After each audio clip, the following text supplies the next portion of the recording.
একটু রিপোর্টটা বুঝে রাখতে তাহলে বুঝতে পারবে। WFP রিপোর্টে 10টা কান্ট্রিকে তারা সিগন্যাল দিচ্ছে যে খাদ্য সংকটে ভুগবে। জি।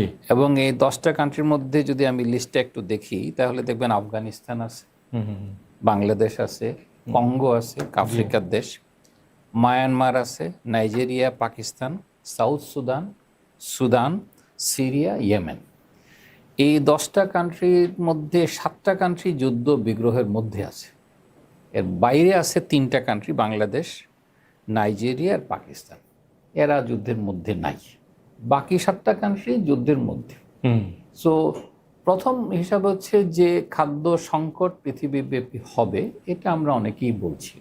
পৃথিবীব্যাপী হবে এই কারণে যে সংকট তো দুইভাবে সংকট, একটা হচ্ছে উৎপাদন ব্যাহত হওয়া, আর একটা সংকট হয় উৎপাদন আছে কিন্তু অ্যাফোর্ডেবিলিটি নাই। সো সংকট দুইভাবে হতে পারে।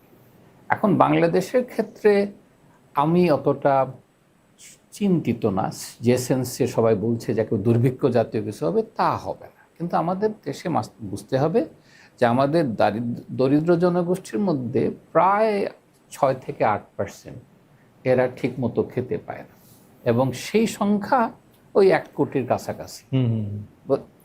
মানে সাধারণত 1 কোটি 1.5 কোটি হয় না, 1.5 কোটি একটু নিচে।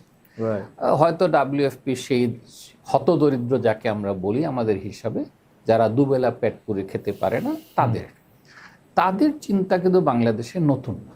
মানে সব সরকারি তাদের জন্য আমরা OMS এর ব্যবস্থা রাখছি এবং সেইটা এখনো রাখতে হবে।